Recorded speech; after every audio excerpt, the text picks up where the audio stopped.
한 주간도 주의 은혜 안에서 모두들 평안하셨습니까? 앞뒤로 또 좌우에 계신 분들과 서로 인사하겠습니다. 그리스도를 본받읍시다. 그리스도를 본받읍시다. 그리스도를 본받읍시다. 하나님을 예배하는 여러분들 모두에게 주의 은혜와 평강이 함께 하시기를 소망합니다. 오늘 바울은 고린도 교회를 향해 썼던 편지에서 오늘 함께 읽었던 본문 16절을 보니 너희는 나를 본받는 자가 되라 라고 기록하고 있습니다.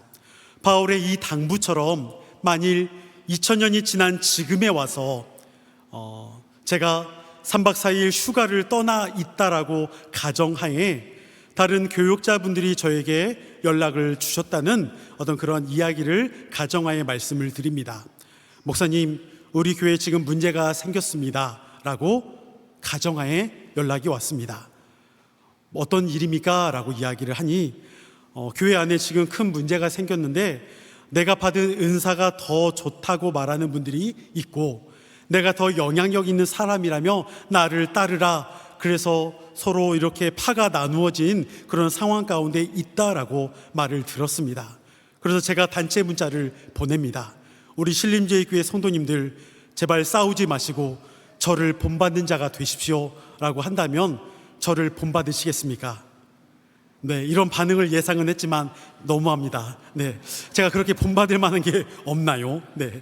그러나 이 반응보다 우리를 더 놀랍게 여기는 것은 어떻게 그런 말을 할 수 있을까라는 뻔뻔함 아닐까 싶습니다. 왜냐하면 우리나라 사람들은 그래도 겸손이라는 미덕을 좀 함께 갖고 있기 때문에 내가 남들보다 조금 더 잘났다고 해도 잘해도 나를 본받으라라고 그렇게 말을 할 수 없죠. 아마 우리 같으면 그렇게 말을 하는 사람에게 대해서 겸손하지 못하다고 할 것 같은데 그나마 바울 정도 되니까 그래, 그렇게 말할 수 있어 라고 인정할 수도 있겠죠. 그렇다면 오늘 바울이 왜 나를 본받는 자가 되라 라고 말하고 있는지 살펴보면 좋겠습니다. 그 말씀을 살펴보기에 앞서서 고린도 교회 가운데 현재 어떠한 상황, 어떠한 문제나 어려움이 있는지 먼저 살펴보겠습니다. 일반적으로 고린도 전서는 바울이 고린도 교회에 썼던 편지, 그것도 두 번째 편지라 말합니다. 우리가 잘 아는 것처럼 고린도 후서는 고린도 교회에 보내는 네 번째 편지입니다. 즉 고린도전서 앞에 첫 번째 편지가 있고 고린도 전서와 후서 사이에 또 다른 편지가 하나 있는데 그게 아마도 세 번째 편지라고 그렇게 이야기를 합니다. 바울이 선교 여행으로 2차 선교 여행을 떠났을 때 고린도 지역에 잠시 방문하게 됩니다. 그곳에서 브리스길라와 아굴라 부부를 만나게 되고 약 1년 반의 시간을 그곳에서 보내며 복음을 전하고 회당에서도 함께 서로 이야기를 나누는 시간을 보내게 됩니다. 그런데 고린도 교회에 이제 나중에 가서야 문제가 있다라는 이야기를 듣고 바울이 편지를 쓰는 그 내용이 바로 고린도 전서의 내용이라 할 수가 있습니다. 당시 고린도 교회는 총체적으로 많은 문제가 있었습니다. 당파를 짓고 편을 가르며 성령을 통해 받은 은사를 자랑하듯이 말했습니다. 자신이 받은 은사가 최고라며 다른 사람을 무시했던 일도 있었습니다. 또한 이교의 땅이기 때문에 이교적 배경, 또한 우상을 섬기고 완전히 우상을 없애지 못했습니다. 또한 당시의 철학적 사고, 헬라 문화권 가운데 있기 때문에 철학적 사고에 대한 개념, 또한 로마에 속해 있기 때문에 로마 사회의 세속적 가치관 가운데 흔들리는 사람들도 많이 있었습니다.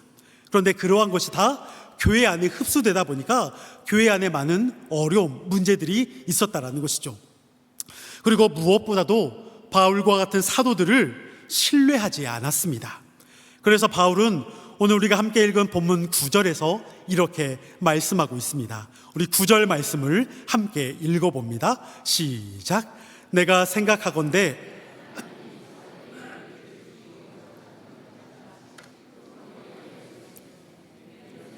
곧 천사와 사람에게 구경거리가 되었노라. 아멘. 하나님께서는 사도들을 마치 개선 행렬의 마지막에 끌려오는, 그리고 원형 경기장에서 어쩌면 사자와 같은 맹수와 싸우다 죽어야 하는 죽이기로 작정된 자 같이 세상의 구경거리로 세우셨습니다. 누가 누구를? 하나님이 사도들을요. 사역자들이 하나님으로 말미암아 가장 비천한 모습처럼 보여지고 있는 지금의 모습입니다. 이어 10절에서는 사역자들과 고린도 교인들을 서로 비교하듯이 말하는 내용이 있습니다. 10절 말씀을 함께 읽습니다. 시작.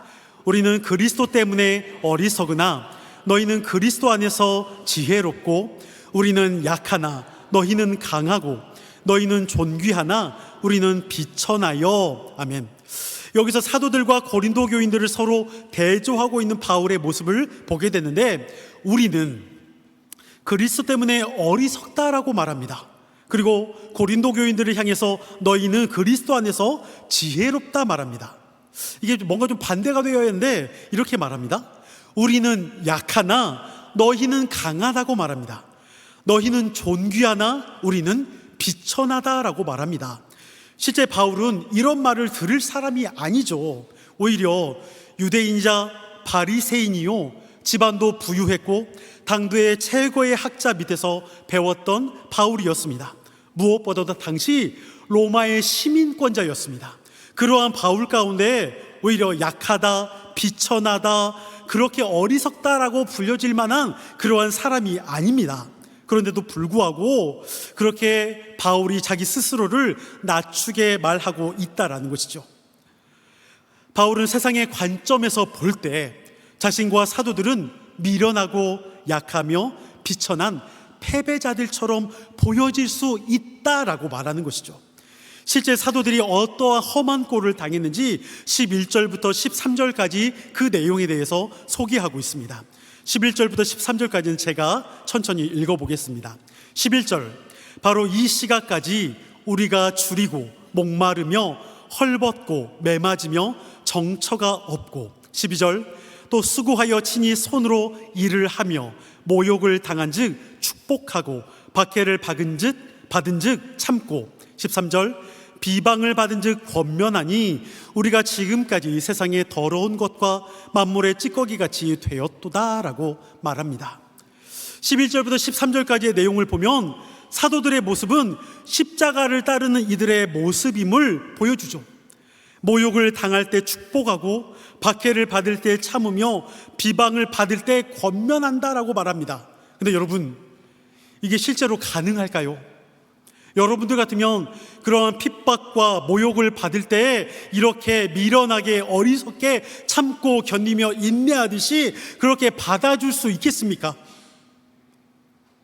오히려 받아주기보다는 비난의 목소리를 누군가 나에게 하면 쌍욕이라도 퍼붓고 싶고, 누군가 나를 한 대 때리면 두 대, 세 대 코피 터지도록 때리고 싶은 것이 우리의 마음이지 않습니까? 누군가가 나를 무시하면 가서 내가 정말로 그냥 땅바닥에 그냥 내팽개치고 싶은 그러한 마음이 때로는 우리 가운데 있지 않을까요? 핍박을 받고 모욕을 받는 것을 참고 견디는 것은 결코 쉬운 일이 아닙니다. 실제 중동에서 선교 사역을 40년 동안 했던 어떤 한 선교사님께서 책을 쓰면서 이러한 고백을 하신 적이 있습니다. 자신이 40년 동안 중동 지역에서 7번의 전쟁을 거쳤다고 합니다. 여러분, 이란, 이라크, 그도 지역이 끊임없이 전쟁이 많이 일어나니까요. 그 40년 동안 숱한 위험도 겪었다고 합니다. 그러나 바울이 말한 것처럼 목마르며 헐벗고 매맞았던 기억은 없었다고 합니다. 즉, 전쟁의 위기, 폭격, 그러한 것들 때문에 마음 조아리고 언제 죽을까, 때로는 이러한 가운데서 하나님 앞에 기도하며 살았던 사실은 있지만, 다른 어떤 사람이 자신에게 비난하고 모욕하는 일에 대해서는 자신도 참지 않고 대적했다라고 말할 만큼 인간의 우리의 육체의 마음에 누군가가 비난하고 또한 누군가가 우리에 대해서 안 좋게 말하면 그것을 견디고 인내하는 것이 그만큼 어렵다라는 것을 그 선교사님께서 말씀하셨던 것입니다. 맞습니다. 악을 악으로 갚지 않고 선으로 이기는 이 태도는 힘이 지배하는 세상의 질서를 거스르는 예수님의 십자가 방식이죠. 13절에서 바울은 사도들은 그렇게 세상의 더러운 것과 만물의 찌꺼기같이 되었다라고 말합니다.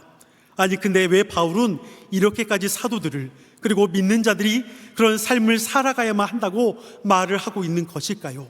이는 고린도 교인들의 모습 때문입니다.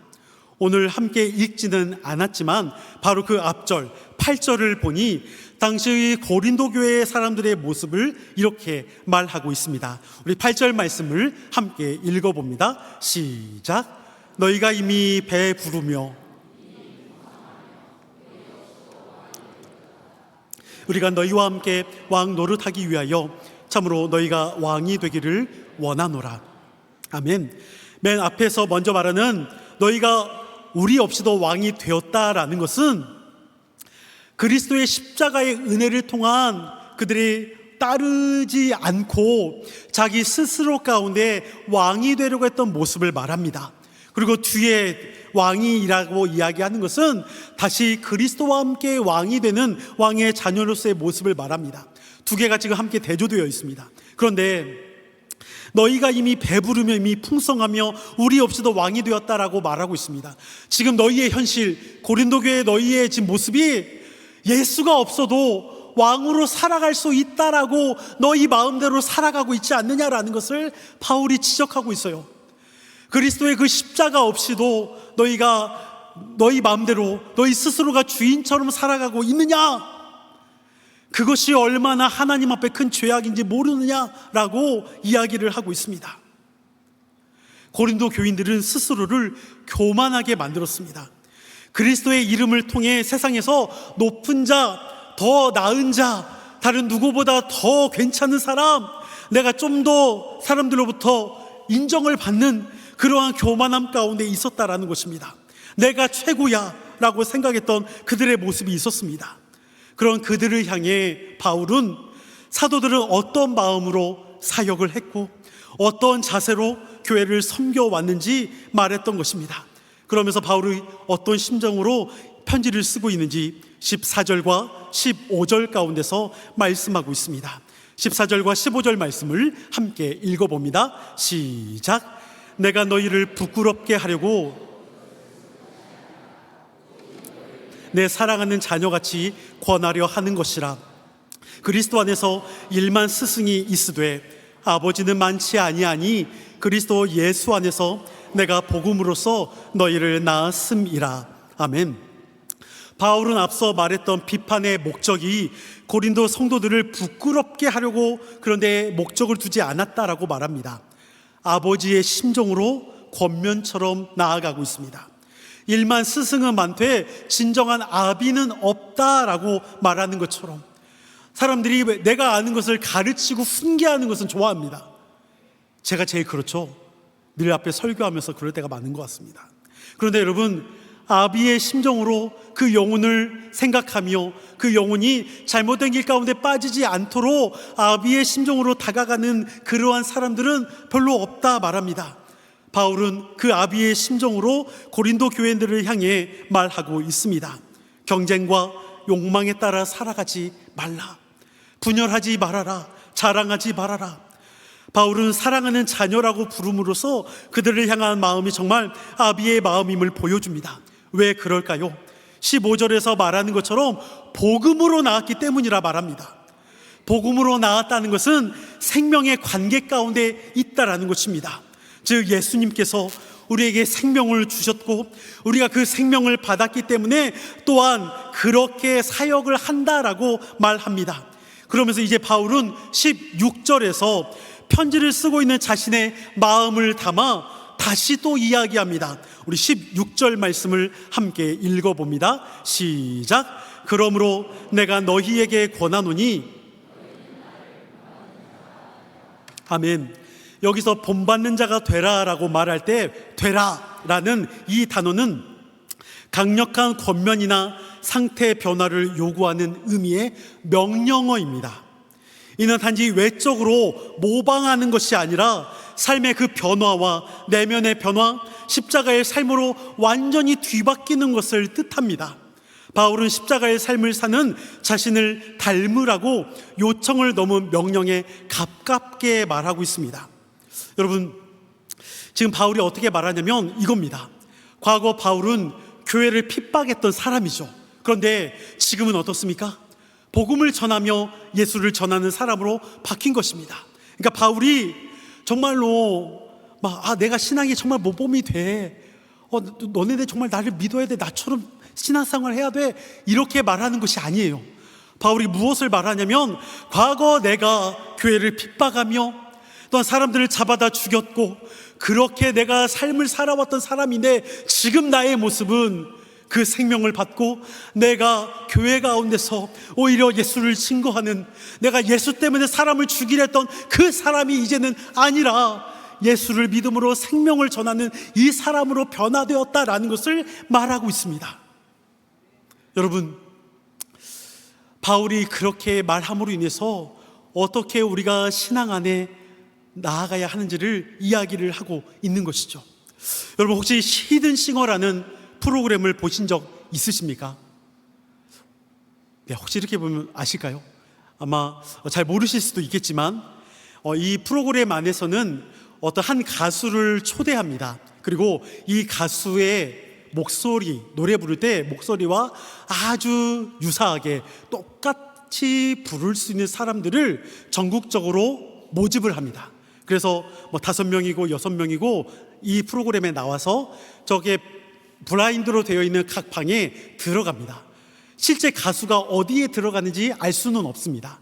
그리고 똑같이 따라하는 모창이 가능한 사람들도 이 안에 들어갑니다. 그래서 음악과 함께 한 소절씩 쭉 그 가수의 노래를 부르는데 밝히지 않으면 그냥 딱 듣고만 있으면 실제 이 가수 같은데 생각할 정도로 아주 똑같이 부릅니다. 그러면서 나중에 실제로 가수가 오히려 떨어지는 경우가 있습니다. 오히려 모창하는 사람이 끝까지 살아남을 때도 있습니다. 그만큼 모창을 아주 잘한다는 것이겠죠. 그런데 여러분, 목소리를 흉내내고 잘 부를 수는 있겠지만 그렇다고 이들이 가수가 되는 것은 아니고 기획 프로그램의 취지에 따라 모창을 할 뿐이지 이 모창을 통해 가수와 동일하게 살아가는 것은 절대 아닙니다. 그렇지만 오늘 본문에 등장하는 바울은 나를 본받으라 라고 말할 때 단지 바울처럼 보여지도록 따라하는 정도를 의미하는 것이 아닙니다. 바울이 그리스도를 따랐던 것처럼 고린도 교회의 성도들도 그렇게 바울을 따르기를 원했던 것이죠. 고린도 교회의 성도들, 그렇다면 이들은 그리스도를 따르는 것이라 할 수 있겠죠. 그런데 왜 그리스도를 따르라고 말하면 될 것을 자신을 본받으라 말할까요? 그냥 그리스도를 따라라 라고 말하면 되는데 왜 나를 본받으라 라고 그렇게 말하고 있을까요? 저는 이것이 신앙의 유산에 대물림되어 나타나야 할 것을 말씀하고 있기 때문이라 생각합니다. 17절 말씀을 우리 함께 읽어봅니다. 시작. 이로 말미암아 너희에게 보내었으니 그가 너희로 하여금 그리스도 예수 안에서 나의 행사 곧 내가 각처 각 교회에서 가르치는 것을 생각나게 하리라. 아멘. 바울은 자신을 아비라고 했습니다. 그의 영적 아들인 디모데를 내가 고린도 교회 가운데 보내겠다 말합니다. 그리고 디모데를 통해 바울이 어떻게 사역했는지, 각 교회에서 가르침을 어떻게 했는지, 어떤 모범 가운데 나아갔는지를 생각나게 하겠다라고 말합니다. 물론 우리가 믿고 따를 이는 예수님인 것은 분명하죠. 하지만 바울도 그것을 분명히 알고 있지만 바울은 그리스도를 따르는 사역자를 통해서 성도들에게 너희도 그렇게 따를 것을 도전해주고 있습니다. 이것을 이렇게 생각해 보면 좋을 것 같습니다. 여러분들은 복음을 누구에게 받았습니까? 어떤 분은 내가 태어날 때부터 이미 모태신앙이기 때문에 그냥 그렇게 신앙생활을 해왔던 분도 계십니다. 어떤 분은 우리의 부모님이나 때로는 내 친구나 아니면 교회 어떤 권사님, 장로님 누구로부터 복음을 받았을 것입니다. 그렇다면 여러분, 나에게 복음을 전해줬던 그분은 누구에게 복음을 받았을까요? 또 다른 그 위에부터 받았겠죠. 그러면 그렇게 또 복음을 받았던 그분은 누구에게 복음을 받았을까요? 그 전에 믿었던 분에게 받았겠죠. 어떻게 보면 우리 신림제일교회도 55주년이라는 그 역사의 시간 가운데 그렇게 노아 목사님, 노아 사모님을 통해서 복음이 증거되었고, 많은 믿음의 선배들로부터 복음이 이어왔으며, 지금의 앉아있는 저와 여러분들 가운데 그렇게 복음이 이어져 왔습니다. 그렇다면 우리 교회 55년 그 이전에 거슬러 올라가다 보면, 이때 바울이 나를 본받으라 말했던 그때의 그 복음이 우리에게 전해져 내려와 있지 않을까요? 저는 바울이 그것을 이야기하고 있다 생각합니다. 예수 그리스도를 분명히 믿고 따르지만, 하지만 그 예수 그리스도를 믿는 사람들, 나를 본받으라 말할 때 바울이 자신이 교회를 핍박하며 사람을 때는 죽였고, 또한 그렇게 누군가에게 잘못을 범했던 그러한 사람, 또한 자신이 자랑했던 것, 나는 로마의 시민권자였고, 나는 바리새인 중에 바리새인이었으며 유대인이며, 또한 학식과 수없이 많은 것을 배웠던 똑똑한 사람이지만 그 모든 것을 배설물로 여길 것처럼 말했던 그 바울이 오직 하나, 내가 예수 그리스도를 믿음으로 너희는 나를 본받는 자가 되라, 그렇게 말하고 있습니다. 저는 그렇게 바울이 말하는 본받는 자가 되라라는 이 고백이 저와 여러분들의 고백처럼 나타내어지기를 소망합니다. 우리가 분명 누군가로부터 복음을 받았습니다. 그런데 이제는 우리가 그 복음을 갖고 누군가에게 복음을 증거하며 나타내야 합니다. 그것이 우리의 입술일 수도 있지만, 저는 우리의 입술뿐만이 아니라 우리의 삶의 모습이라 생각합니다. 이 땅 하나님의 나라를 우리가 함께 살아가고 있다면, 우리가 하나님의 말씀 안에서 각자 우리의 가정과 또한 직장이 됐든 교회 안에 우리의 다음 세대, 이음 세대의 아이들, 또한 믿음이 연약한 지체들 가운데 우리가 함께 하면서 그 누군가에게 그리스도를 함께 전하며, 또한 함께 그리스도 안에서 세워져 가고 성장해 가기를 소망하는 마음이 있지만, 그것이 우리의 입술만이 아니라 저와 여러분들의 삶의 모습이 아름답게 나타내어짐으로 인해서 그렇게 함께 나를 본받으라, 정말 나와 함께 신앙생활을 하자라고 말할 때 우리가 그것이 함께 어우러져 가고 함께 이어져 갈 수 있는 신앙의 삶이 되기를 소망합니다. 교회 밖을 떠날 때, 여러분, 이 예배당 문을 이제는 나가게 될 때부터 알고 보면 설교는, 말씀은 진정으로 이루어집니다. 우리의 말씀이 이 안에서만 말씀을 받고 은혜를 받고, 또한 우리 안에서만 그 말씀을 살아내겠다라고 다짐한다라면, 여러분, 세상의 사람들과 우리는 다를 바가 없습니다. 세상 밖에 나가서도 우리가 나를 본받으라 말할 수 있을 만큼의 신앙의 회복이, 신앙의 여정이 계속 이어져 가야 하는데, 밖에 나가서는 우리의 삶의 모습이 나를 본받으라 말하고 있지 않는다면, 오히려 부끄러운 모습 가운데 있다라면, 다시 한번 우리가 오늘 바울이 나를 본받으라 말하는 부분을 더욱 기억할 수 있기를 소망합니다. 나를 본받는 자가 되라. 그리스도 예수 안에서 복음을 붙들고 주를 따르는 신앙의 모범이 되고 으뜸이 되는 여러분이 되시기를 간절히 축원합니다. 이 시간